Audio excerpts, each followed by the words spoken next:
Awesome. Good morning, everybody. Thank you so much for joining us today. It's an honor to be joined by so many folks who are community leaders across our state and our region.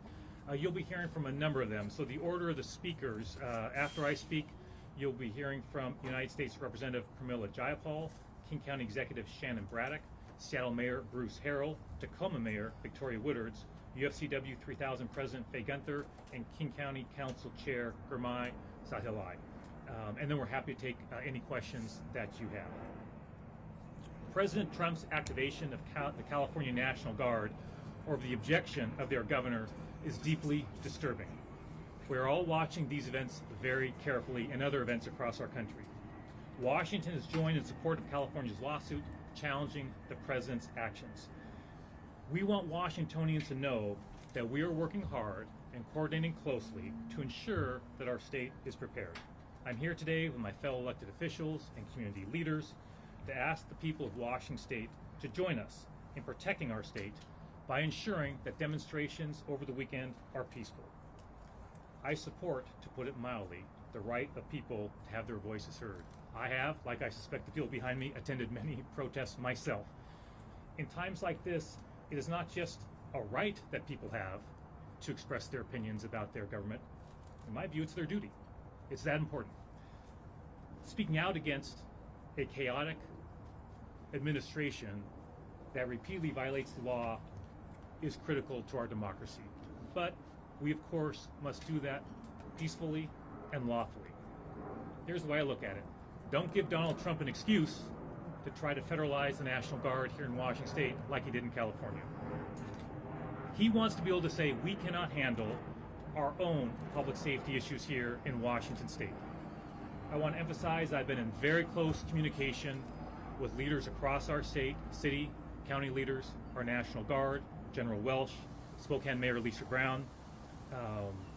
We've had many meetings over the past few days to make sure that we are as coordinated as we can possibly be in preparation for what will obviously be a day of protest all across our country. If there is violence, our law enforcement officers are prepared to handle it. That's what they're trained for. We do not need or want the president to interfere with our state. A federal court yesterday, as you saw, ruled that President Trump illegally federalized the National Guard in California. A Ninth Circuit appellate court stayed that decision. Obviously, that case is ongoing. I'm happy to take questions about that as well. But Washington will be prepared if Donald Trump attempts a similar stunt in Washington State. So let's work together as a state, as a people, to not give Donald Trump what he wants. We are strongly encouraging all Washingtonians who plan to demonstrate to follow law and keep their protests peaceful. With that, I want to turn to our speakers. I just deeply appreciate they're all extremely busy, especially these days, but we just really wanted to come together to communicate to the people about the situation, about our preparations, and just really appreciate their strong leadership during these times. Thank you so much.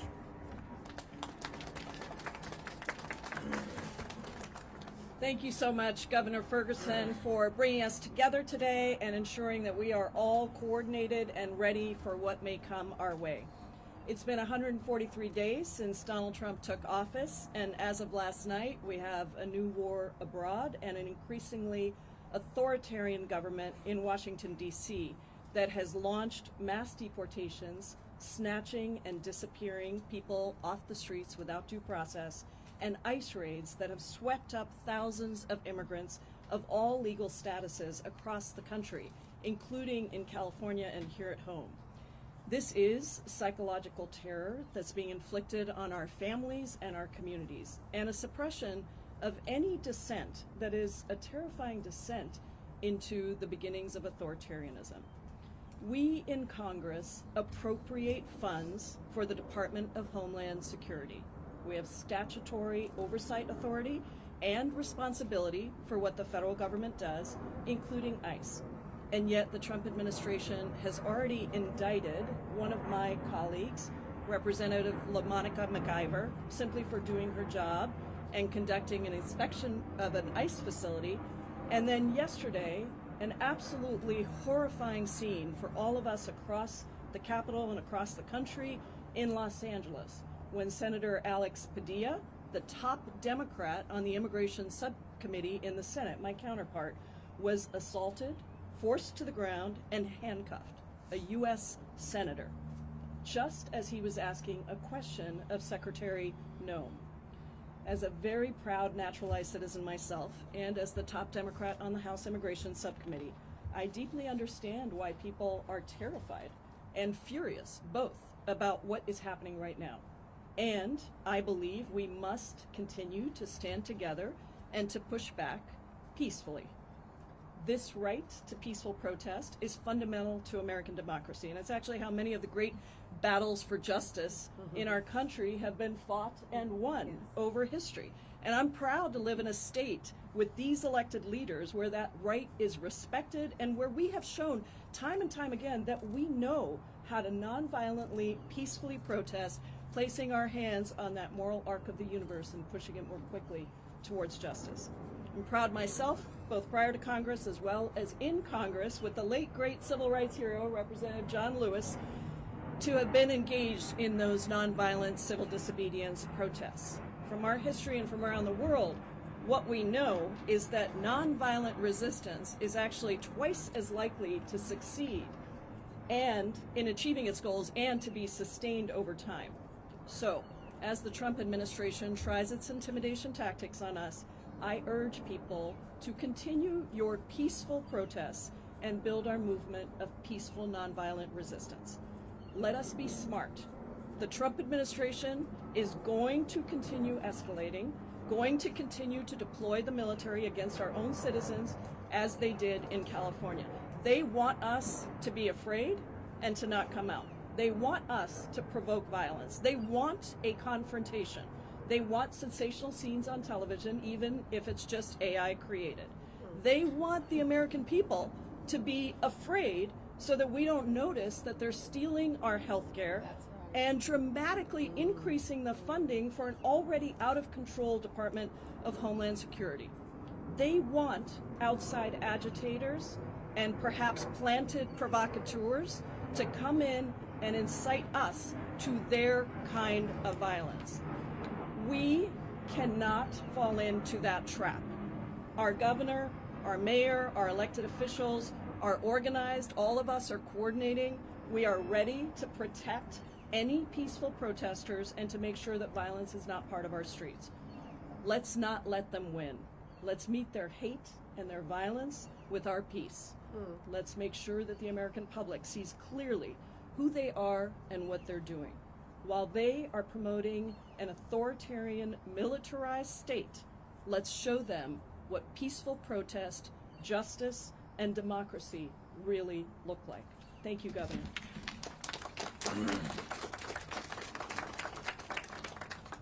Thank you. I'm King County Executive Shannon Bradock, and I want to take a moment to particularly thank Governor Ferguson for bringing us together and to thank our federal delegation in King County for all of the work that they are doing to fight against these overreaches from this federal administration. This administration has shown time and again that they will federally overreach, they will violate the law in attempts to usurp local control. King County continues to resist the unlawful and unconstitutional actions of the Trump administration, and we will protect our residents, and we will support and champion the constitutional right to protest freely and peacefully without interference. But as I need to reiterate, those rights do not extend to acts of violence. We can fight for our convictions and push back against the actions that threaten the values that define our region while following the law and keeping people safe. In King County, our Sheriff's Office follows state and local laws under the Keep Washington Working Act, and King County is indeed resisting all attempts to undermine our democracy and the laws outlined in the Constitution. So, to all of those planning to demonstrate this weekend, we encourage you to raise your voice against that which you do not agree with and support those who are being wronged. But do not take the bait and confuse destruction for defense. We can defend our rights and our values, and we can defend our Constitution and our democracy without destruction and violence. Let's raise our voices loudly. Let's keep our communities safe. And let's be a model for the nation as we protest peacefully and resist this federal overreach. Thank you.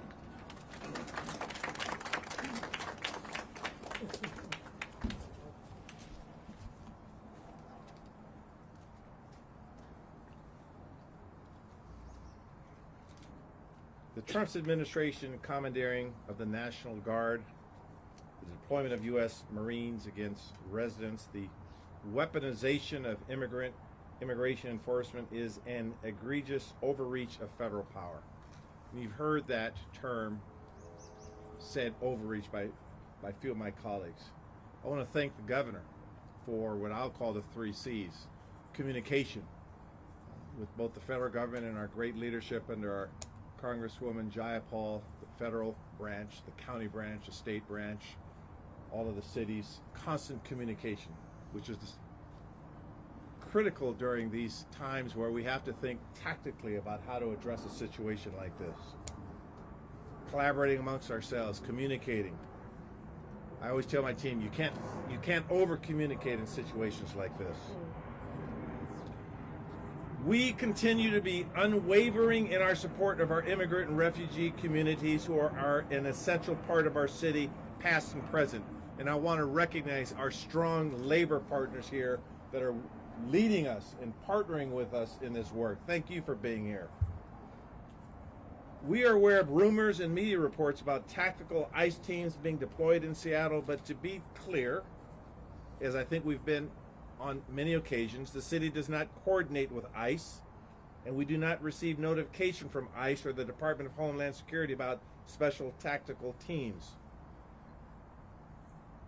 We have to base our tactical preparations on rumors, so we don't have that line of communication, which would be ideal. I believe that a federal government actually has a sacred pact with cities and people. I don't know how you pull away health funds, public safety funds, cancer research funds. Violence and destruction only gives Trump what he wants, a spectacle that justifies his brazen use of force. So the City of Seattle and the Seattle Police Department are closely coordinating with our state partners on preparations for this weekend's demonstration so people can express their First Amendment rights safely. We will be activating our emergency operations center so all departments are coordinated on their response. But I close again by thanking our governor for his leadership, for coordinating with all of us. I've been in office for a few years now, and I have to tell you, this level of coordination, I haven't quite seen it this heightened in a situation like this. But this is what we get with the president we have. This is also where we will shine and demonstrate who we are. I've said on other occasions, we know who we are. We know what we stand for. We know how welcome we are. We say that proudly. So thank you, Governor, and I will turn it over to our next speaker.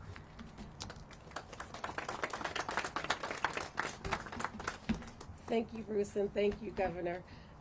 Good morning, everyone. In case you don't recognize me, I am the proud mayor of the city of Tacoma and glad to be joining my colleagues here this morning. I really want to thank Governor Ferguson for bringing us all together. It is such an honor to stand next to all of these elected officials and all of these community members to really address an issue that all of our communities are facing, and we're going to do it as one community, as one city, as one county, and as one state together. I also want to thank Representative Jayapal, Congresswoman Jayapal, and all of our other federal delegation. Of course, in the city of Tacoma, I want to thank our 2 congressmen and our state senators for all the work that they're doing back there to make sure that we can do what we need to do here at home. First and foremost, I want to affirm the right of every person to make their voice heard. Peaceful protest is a cornerstone of our democracy, and we honor that. As tensions continue to rise across this country, I urge our communities to channel our frustration into passion, into peaceful, constructive action. Our commitment to justice and to what is right is our message, and that message should not and will not be clouded with violence and destruction. We are all seeing around us communities being harmed, and we are seeing rights being violated. It is deeply concerning, and it should really alarm us all, and that's why we're here today. Because we can and we must respond as individuals on behalf of our communities. We can hold space for both outrage and responsibility. And I am grateful to everyone who devotes their time to raise their voices and to keep attention on this important issue. In the city of Tacoma, I'm proud to say that we have a very long history of using our voices to speak up for what is right and doing it peacefully, and I expect nothing but the same from Tacoma and Pierce County. It is our responsibility as government to protect this voice and to also provide opportunities for safe demonstrations. It's what we've done, and it's what we will continue to do. Now, I want the public to know that your city leaders are in constant coordination with public safety officials, community leaders, regional partners, and as you can see today, even with our state and federal partners. We are prepared, we are working proactively, and we will keep our cities, our counties, and all of Washington safe while upholding the values of justice and free expression for all. Thank you. So thank you, Governor. So my name is Faye Gunther. I'm the president of UFCW 3000. We represent over 55,000 frontline workers in grocery, healthcare, retail, and other industries in the Pacific Northwest. I grew up 12 miles outside of a town of 150 people. Big cities worried me until I moved to this city here in 1999, and I realized that all of us are facing the same struggles. I talk to workers every single day. People are mad. They're mad at the state of the world, and they have been for some time all across the state. Trump wants to use our anger against us to turn us on each other, and now to use Seattle as a political stunt. This stunt will hurt grocery store workers. This stunt will hurt healthcare workers, and we do not need that. My grandfather served in the military like so many of your family members. We were raised to know that we should not use our military on our own people. My grandfather passed away many years ago, and he would die again if he saw what Trump was doing in LA. It is true. We like to protest here in Seattle. People here in Seattle love democracy. We love it so much that we like to exercise our rights frequently and loudly. We march peacefully to protect all of our rights, our freedom of speech, our Constitution. And I march in rural communities too. Rural folks love democracy and freedom just as much as people here in Seattle. If we're going to rally together tomorrow, we are going to rally together tomorrow. For those who plan to attend, I want to ask you to do more than just rally and protest tomorrow. After we make our voices heard, we need to organize to build permanent power. You won't be surprised to learn that my favorite way to organize is into a union. Unions have the infrastructure. Unions have the infrastructure and the resources we need to protect our democracy. When workers fight for a union at their workplace and pool their money together to create change, our democracy thrives. We have the right to protest. We are going to protest together, non-violently, and then we're going to go organize. We're going to organize our coworkers, our fellow students, our neighbors. We're going to organize from Spokane to Oysterville, from Omak to Pasco. That's how we build power that lasts longer than a weekend. That's how we build power to save our democracy, and that's how we build power to stop a wannabe king.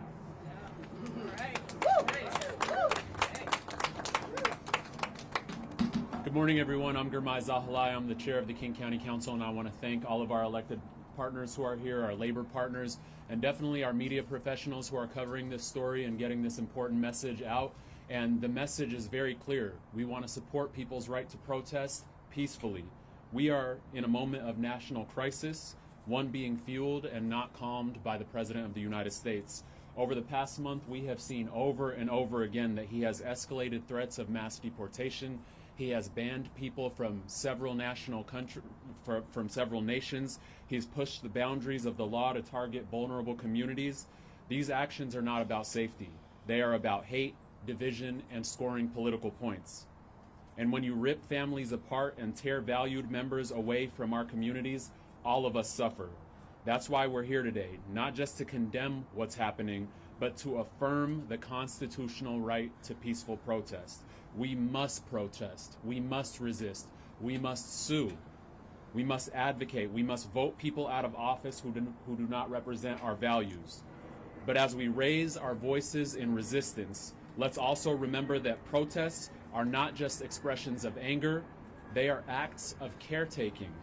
We are here to care for our immigrant neighbors, for our trans neighbors, for our black and brown neighbors, our working class neighbors, and we are here to take care of the neighborhoods where we are protesting. These are part of our communities too, the small businesses, the homes, the local government personnel trying to keep the peace, and for those who may not agree with us, we're here to take care of them too. In the face of a president who seeks to destabilize and divide us, we must be the peacekeepers. We must be the protectors. We must be the caretakers of a better, stronger, more united King County and United Nations. Thank you so much. Thanks to all of our speakers, and we're happy to take any questions that folks have. And of course, I can help answer, but others will jump in as well as appropriate. Yes, go for it. Yeah. So thank you everyone for sharing of how you want to protect Washingtonians in this current moment. One thing we know that is that there's a loophole in the Keep Washington Working Bill that allows the Department of Corrections to send people from Washington into ICE custody. In this moment, ICE is violating all forms, all laws, and we have Washingtonians now sitting in Djibouti en route to South Sudan. The person who's there, his name is Twan. He served 25 years in DOC prison. He's done his time. ICE violated their own rules, and he's been sitting for 2 weeks in Djibouti. Where are Washingtonian elected officials? What are you all saying? Why aren't you bringing him home? He should be subjected to some kind of due process at the very least, but all we have is silence. So I want to ask you, Governor Ferguson and all elected officials, what are you doing to bring Twan home? What are you doing to stop the loophole that allows Department of Corrections to transfer Washingtonians to ICE custody in this moment where ICE is really killing people, kidnapping our people? You have a responsibility to pardon people who have done their time. This is not letting people off. They have done their time. We need to let them come home to their families as U.S. citizens are able to. So we're calling on you all to respond right now to bring Twan home. Thank you for expressing that. And there have been, well, I don't know that situation specifically. There have, of course, been numerous situations that have been deeply disturbing here in Washington State and all across the country. My team is here. I believe we have Congresswoman Jayapal's team is here as well. We're happy both at the federal and the state level to chat with you after this press conference to learn more about that situation and see what we can do about it if that works for you. Yes, absolutely. Yeah, Pramila, go ahead.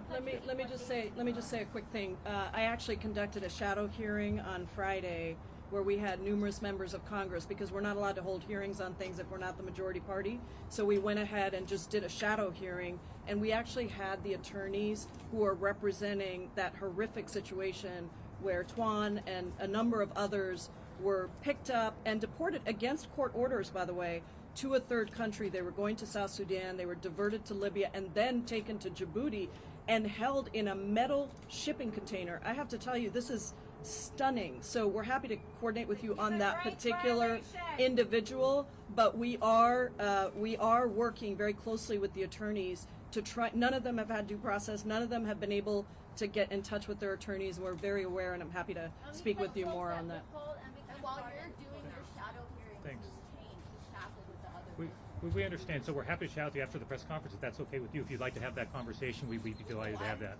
Thank you so much. Jim. It's the right thing to do. We have a Thank you. question here from the Trump administration about the cannabis protests here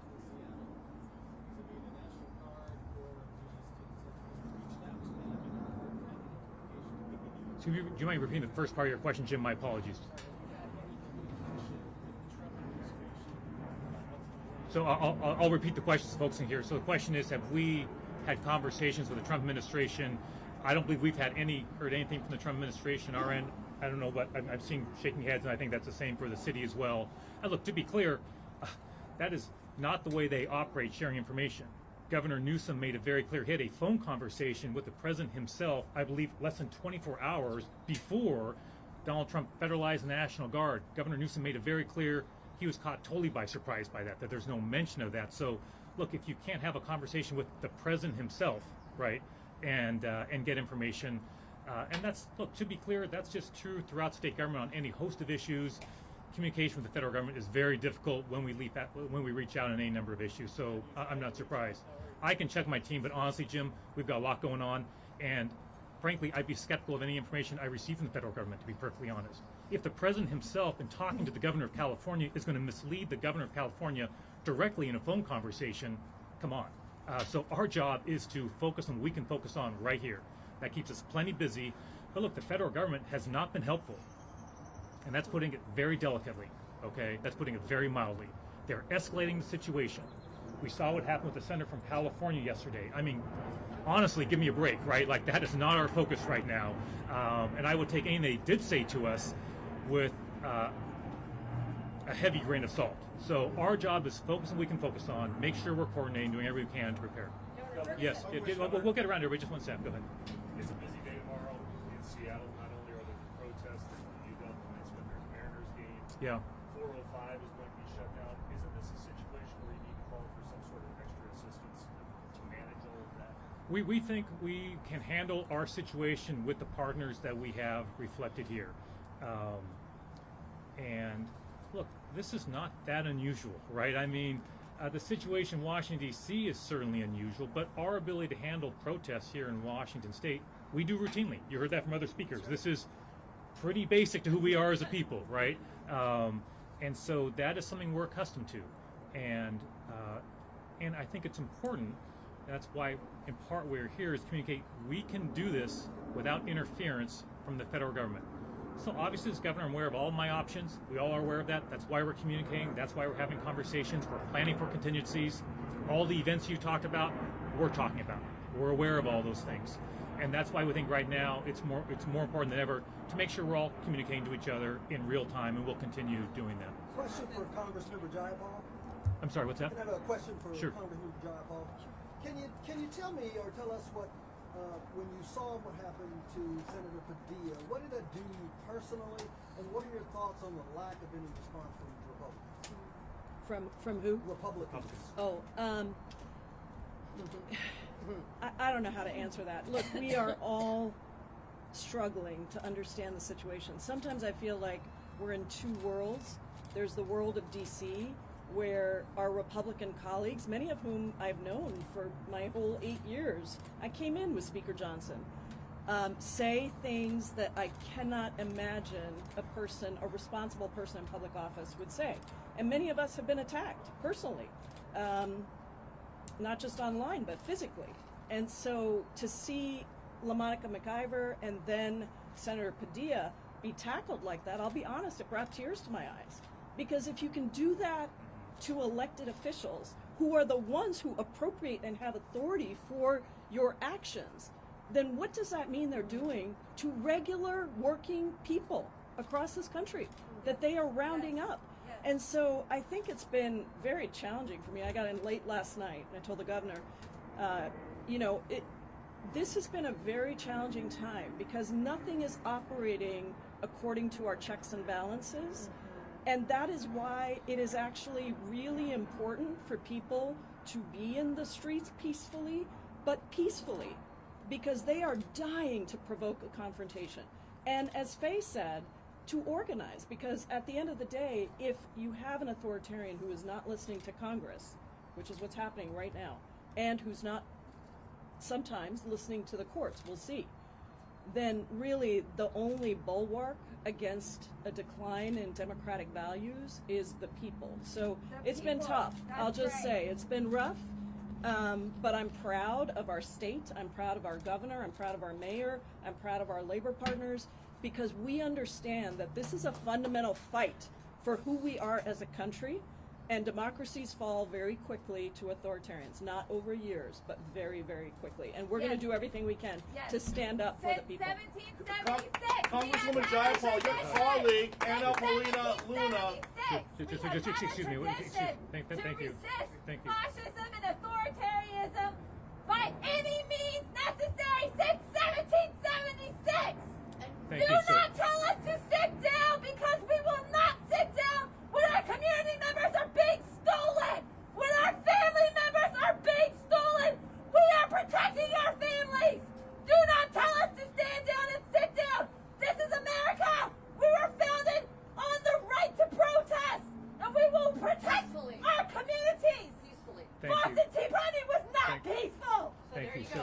We've been doing this the right way, and Paul is still sitting in a shipping container. So Mayor Harrell, I have a question, so please.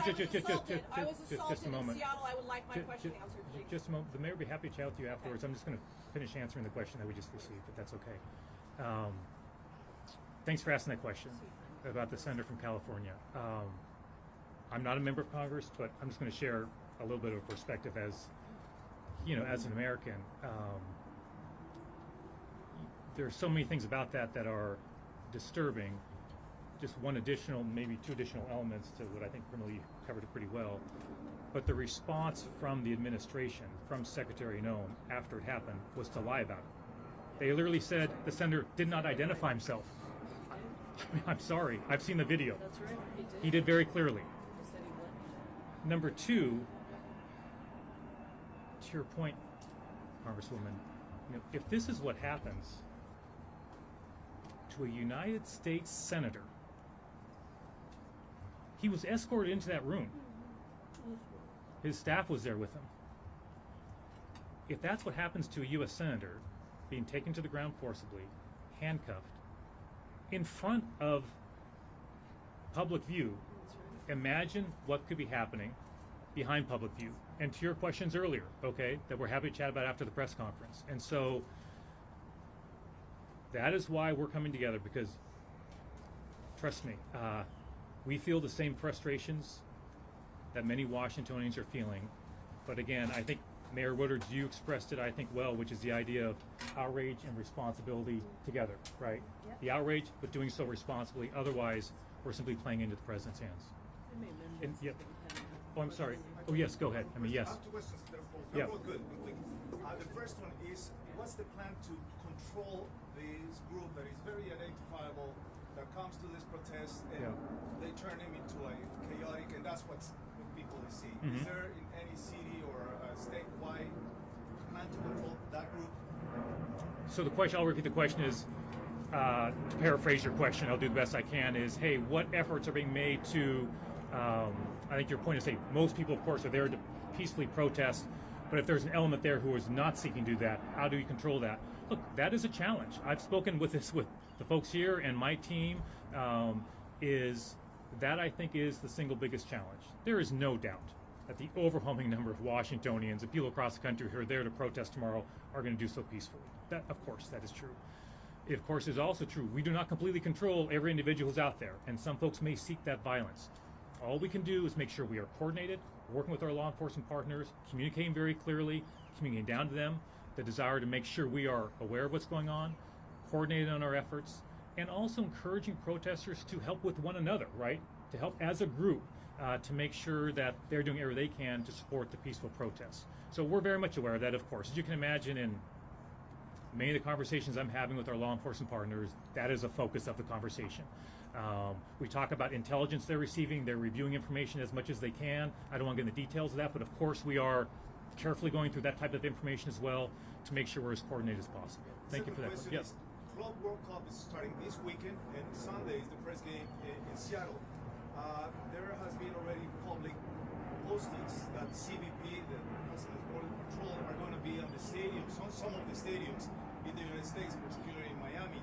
I think this question is probably for the mayor. I don't know if the governor can answer that. Have you heard anything about immigration authorities in the stadium or around the stadium asking for documentation or just being there to see who they catch? This is very important for the fans that want to go to the stadium. Well, I appreciate your question. So the short answer is no, we have not heard of those specific plans. And what I tried to say in my remarks, and I think the governor said it best, we read tweets, we read social media, we have to follow the federal government's intentions like all of you. From a tactical standpoint, you know, as I said, we will activate our center to make sure we're watching everything, and you've heard the word peaceful protest said at least 30 times on last count. So we want a peaceful protest, but we want everyone to be safe. And at the end of the day, that's our goal. So, but we don't have specific intel on that. And I would also say that, you know, this is a time for graduations, new beginnings. On the 4th of July, we're going to have a naturalization process, new citizens. One of the challenges in a situation like this is we're reacting. on our heels a little bit. We have to fight for affordability in this city. We have other things we need to do. But this fight is an important fight, our fight for peace. And I was just inspired by the speakers too. But we don't have specific intel. I know I went a little off script on this. Yes. I was assaulted in the streets of Seattle by innocently standing by and watching the peaceful protest. We're being surrounded right now by the black bloc mask-wearing goggles. You can't even identify my perpetrator. You're my leader. Tell these people to stand down and stop assaulting me and taunting my civic servant hero, Tim Emerson. Right now, this park we've cleaned. These are violent Antifa land people. Tell them to be peaceful. It's the black bloc violent Antifa people who we're talking about. They assaulted me. The detective said they're asking us to play by the rules. You just said we will not be peaceful. You just said it. We're happy to chat with you after I was this. assaulted. I hear that. So we're happy to chat with you about that. So if we're happy to,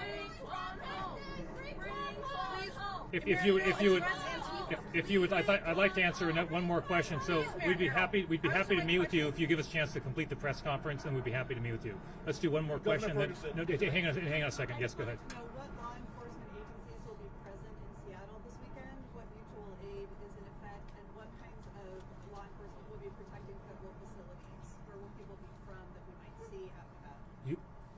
I'll let others speak as well if they wish to, but of course you'll see Seattle County and state troopers present here locally. Of course, for different jurisdictions, we of course have. Of course, I don't want to go across the state. We saw protests in Spokane, so obviously that includes the entire state. I've been in touch with Mayor Brown in Spokane, of course, as well.